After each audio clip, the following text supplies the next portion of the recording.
Magandang umaga mga kabay. So meron po akong approved repair, yung in-estimate ko nung nakaraan mga kabay. Ayan, 39170 liter B, finishing sander. Ayan, bali ang sira niya po mga kabay, yung platen lang po ito. Basag po yung platen. So tara mga kabay, samahan nyo po ako. So ayan mga kabay, nakalas ko na po. Kinabit ko na rin po yung bearing niya mga kabay. Ayan, hindi ko na pinakita, pinipress lang naman po yan mga kabay. Pag nagkabit pala kayo ng bearing nito mga kabay, pag pinukpok nyo po, dapat yung pukpok nyo dito ang tama sa gilid. Huwag po sa gitna kasi masisira po yung bearing. Ayan. Tapos, ito mga kabay, kakabit natin. Yung pinaka-clip niya. Matigas po ito mga kabay. Matigas kasi may spring. Pero, tutusok mo lang ito mga kabay. Ayan. Pagkakabit nito mga kabay, nakaganyan lang po. Ayan. Tingnan nyo po. Ayan.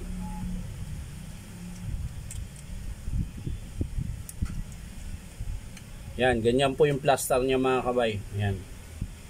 Tapos tutusok nyo po ito. Ayan. So yun na mga kabay. Nakabit ko na po yung spring. Ayan. Bali, kunting tulak na lang po. Ayan. Pag di madala sa tulak mga kabay, pokpok. Ayan. Pero timing lang din po mga kabay para hindi mabali yung o mabasag yung plastic.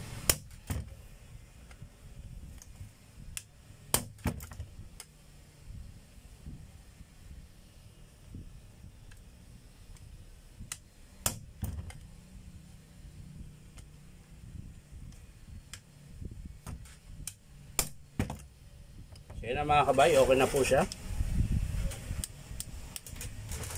Bali yung kabila na lang mga kabay. Bali ito mga kabay, susungkitin nyo lang po. Ayan, nakaipit lang po yan. So, susungkitin nyo lang dito, pag ganyan. Ayan. Tingnan po, bumuka po siya. Ganun din po sa kabila. Bago nyo po kunin yung pinaka-clip niya. Yan. Tapos susungkitin nyo lang dito. Yan.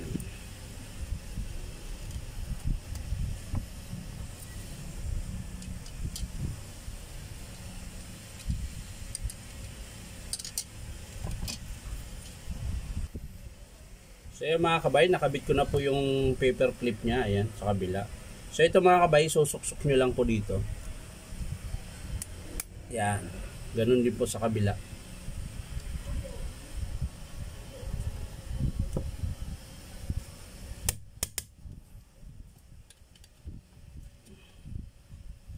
So yan na mga kabay, okay na po.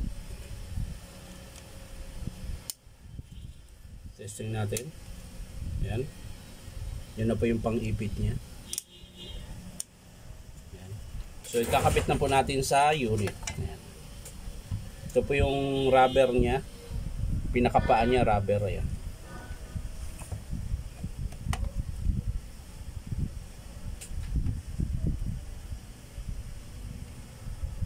Yun. Ayos na.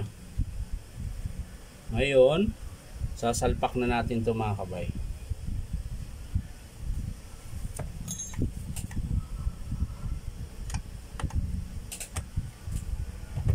Ayan.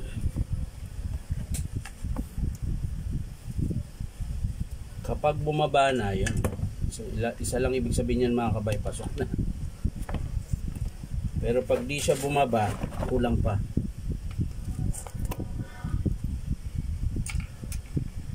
So, lalagay natin yung lock mga kabay. Lock sa bearing. Ayan. Ay pa tumayo. Talagang pinahirapan pa.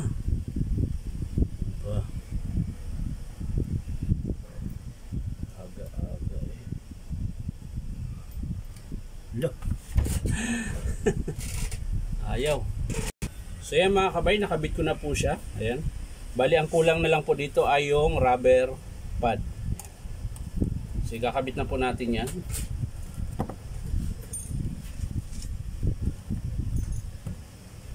Wala na yung takip niya. Bakit ganun? So mga kabay, kakabit ko na po yung rubber pad niya. Yan. Tapos yung screw.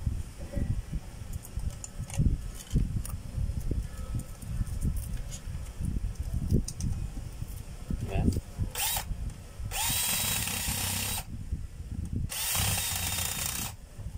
Ay pa bumaon.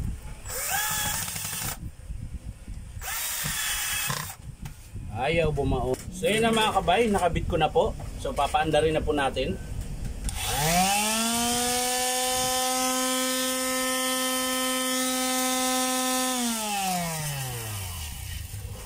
So okay na mga kabay, bali ang pinalitan lang po natin ay yung platen. Ayan. Yan lang po mga kabay. So maraming salamat sa panunod mga kabay. At syempre subscribe nyo po itong aking YouTube account na Inom Tabay. So maraming salamat. Bye bye.